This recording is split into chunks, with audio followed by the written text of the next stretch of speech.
ಈ ಹಿಂದೆ ಬಾಂಗ್ಲಾದೇಶದಲ್ಲಿ ಭೀಕರವಾಗಿ ನಡೆದ ಹಲವಾರು ರೀತಿಯ ಘಟನೆಗಳು ನಿಮಗೆ ನೆನಪಿರಬಹುದು. ಇದೀಗ ಅದೇ ಬಾಂಗ್ಲಾದೇಶದಲ್ಲಿ ಮತ್ತೊಂದು ಭಯಾನಕ ಭೀಕರವಾಗಿರುವಂತಹ ಇನ್ನೊಂದು ಘಟನೆ ನಡೆದು ಹೋಗಿದೆ.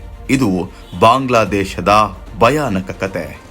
ಬಾಂಗ್ಲಾದೇಶದಲ್ಲಿ ಒಂದು ಹಿಂದೂ ವ್ಯಕ್ತಿಯ ಮೇಲೆ ಗುಂಪು ಹಲ್ಲೆ ನಡೆದಿದ್ದು, ಅವನು ಗಂಭೀರವಾಗಿ ಗಾಯಗೊಂಡು ಆಸ್ಪತ್ರೆಯಲ್ಲಿ ಚಿಕಿತ್ಸೆಯನ್ನ ಪಡೆದಿದ್ದಾನೆ. ಘಟನೆ ಅತ್ಯಂತ ಭೀಕರವಾಗಿದ್ದು, ಸ್ಥಳೀಯ ಜನರು ಮತ್ತು ಸಾಮಾಜಿಕ ಮಾಧ್ಯಮದಲ್ಲೂ ಕೂಡ ಆಕ್ರೋಶವನ್ನ ಹುಟ್ಟಿಸಿ ಹಾಕುವಂತೆ ಮಾಡಿದೆ. ಸುದ್ದಿಯ ಪ್ರಕಾರ ಹಲ್ಲೆ ಮಾಡಿದ ಗುಂಪು ಮೊದಲು ವ್ಯಕ್ತಿಯನ್ನ ಕಂಬಗಳಲ್ಲಿ ಕಟ್ಟಿ ರಾಡ್ಗಳು ಮತ್ತು ಇತರೆ ಕೆಲವೊಂದು ಸಾಧನಗಳಿಂದ ಹಲ್ಲೆ ಮಾಡಿದ್ದಾರೆ. ನಂತರ ಆತನ ಮೇಲೆ ಬೆಂಕಿ ಇಟ್ಟಿದ್ದಾರೆ. ಸದ್ಯ ಈ ವ್ಯಕ್ತಿಯ ಕುಟುಂಬ ಬಹಳ ಚಿಂತಿತವಾಗಿದೆ. ಅವರ ಬೇಡಿಕೆ ಏನಂದ್ರೆ, ಹಲ್ಲೆ ಮಾಡಿದವರ ವಿರುದ್ಧ ಕಠಿಣ ಕ್ರಮವನ್ನ ಕೈಗೊಳ್ಳಬೇಕು. ಯಾರನ್ನೂ ಧರ್ಮ ಅಥವಾ ಸಮುದಾಯದ ಕಾರಣದಿಂದ ಹಿಂಸೆಗೆ ಒಳಪಡಿಸಬಾರದು ಎಂದು ಗಾಯಗೊಂಡ ವ್ಯಕ್ತಿಯ ಕುಟುಂಬದವರು ತಿಳಿಸಿದ್ದಾರೆ. ಅವರು ಸರ್ಕಾರ ಹಾಗೂ ಪೊಲೀಸರು ತಕ್ಷಣ ಕ್ರಮ ಕೈಗೊಳ್ಳಬೇಕು ಎಂದು ಒತ್ತಾಯಿಸಿದ್ದಾರೆ. ಸ್ಥಳೀಯ ಪೊಲೀಸರು ಪ್ರಕರಣ ದಾಖಲಿಸಿಕೊಂಡು ಸಾಕ್ಷಿಗಳನ್ನ ವಿಚಾರಿಸುತ್ತಿದ್ದಾರೆ ಮತ್ತು ಹಲ್ಲೆ ಮಾಡಿದವರನ್ನ ಹುಡುಕ್ತಿದ್ದಾರೆ. ಕೆಲವು ಸಾಕ್ಷಿದಾರರು ಘಟನೆ ಸಮಯದಲ್ಲಿ ಹತ್ತಿರ ನೋಡಿರುವುದಾಗಿ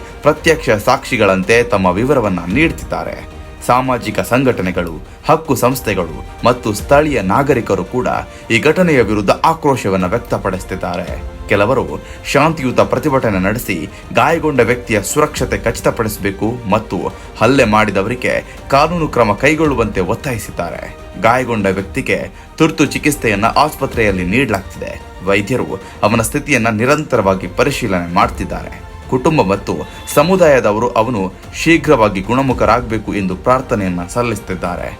ಈ ಘಟನೆ ಏನನ್ನ ಹೇಳುತ್ತೆ ಅಂದ್ರೆ, ವೈಯಕ್ತಿಕ ವಿವಾದಗಳು ಮತ್ತು ಸಮಾಜದಲ್ಲಿ ವ್ಯತ್ಯಾಸಗಳು ಹಿಂಸಾಚಾರದ ದೊಡ್ಡ ಘಟನೆಗೆ ಕಾರಣವಾಗಬಹುದು. ಸರ್ಕಾರ ಮತ್ತು ಪೊಲೀಸ್ ಇಲಾಖೆ ಶಾಂತಿ, ಸುರಕ್ಷತೆ ಮತ್ತು ಸಮಾಜದಲ್ಲಿ ಪರಸ್ಪರ ಗೌರವವನ್ನ ಖಚಿತಪಡಿಸಬೇಕು ಅಂತ.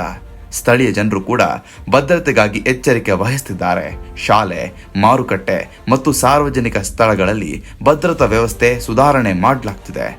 ಗಾಯಗೊಂಡ ವ್ಯಕ್ತಿಯ ಕುಟುಂಬ ನ್ಯಾಯಕ್ಕಾಗಿ ನಿರಂತರವಾಗಿ ಮೀಡಿಯಾ ಮೂಲಕ ಮನವಿ ಸಲ್ಲಿಸುತ್ತಿದ್ದಾರೆ. ಸಮಾಜದಲ್ಲಿ ಶಾಂತಿ, ಸಹನೆ ಮತ್ತು ಪರಸ್ಪರ ಗೌರವವನ್ನು ಉಳಿಸಿಕೊಳ್ಳುವುದು ಬಹಳ ಮುಖ್ಯವಾಗಿದೆ. ಯಾರನ್ನು ಕೂಡ ಧರ್ಮ, ಜಾತಿ ಅಥವಾ ಸಮುದಾಯದ ಕಾರಣದಿಂದ ಹಿಂಸೆಗೆ ಒಳಪಡಿಸಬಾರದು ಎಂಬ ಸಂದೇಶ ಈ ಘಟನೆಯ ಮೂಲಕ ಎಲ್ಲರಿಗೂ ತಿಳಿ ಹೇಳುತ್ತೆ.